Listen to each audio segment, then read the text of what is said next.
come back to you, Mitesh. For now, let's get to a big story that we've picked up from CNBC Awaaz. Lakshman, in fact, has source-based information about how the government is working towards rare earth magnet manufacturing scheme. Lakshman, what are the details? जी, दरअसल आज cabinet की बैठक हो रही है। जो मुझे sources से जानकारी मिली है उसके मुताबिक government rare earth permanent magnet के लिए एक खास स्कीम को मंजूरी दे सकती है।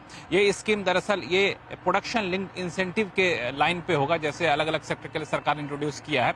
तो रेयर अर्थ परमानेंट मैग्नेट के डोमेस्टिक प्रोडक्शन को बढ़ाने के लिए प्रोडक्शन लिंक्ड इंसेंटिव स्कीम के प्रपोजल को कैबिनेट आज मंजूरी देगी, इसकी संभावना है। ये स्कीम 7 ईयर्स के लिए होगी और इसमें 7,300 करोड़ रुपए का आउटले किया गया है। और इस स्कीम के तहत रेयर अर्थ मैग्नेट की माइनिंग से लेकर के उसकी रिफाइनिंग तक, उसके प्रोसेसिंग तक और इसको मेटल ऑयल में एलॉय में चेंज करने तक की पूरी प्रक्रिया इसमें शामिल होगी। जो कंपनी इस प्रोसेस में शामिल होगी, अपना प्रोडक्शन बढ़ाएंगी, वैल्यू एडिशन करेंगी, उनको इंसेंटिव स्कीम का फायदा दिया जाएगा।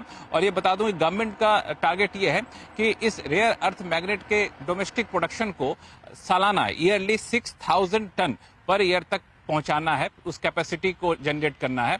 तो उसके हिसाब से गवर्नमेंट ने इस स्कीम को तैयार किया है और पूरी कोशिश ये है कि चाइना से इंपोर्ट पर डिपेंडेंसी कम किया जाए। बता दूं कि 60% रेयर अर्थ का पूरे ग्लोबल में माइनिंग चाइना अकेले करता है और 90% रिफाइनिंग चाइना अकेले करता है। और जब अप्रैल में चाइना ने इस पर कुछ रिस्ट्रिक्शंस लगाए थे तो डोमेस्टिक इंडस्ट्री को काफी ज्यादा परेशानी हुई थी। उसके बाद सरकार ने इस स्कीम को तैयार किया और आज कैबिनेट से मंजूरी मिलने की संभावना है।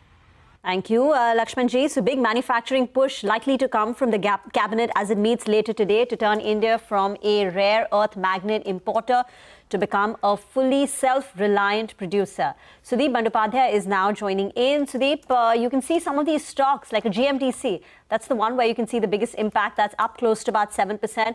But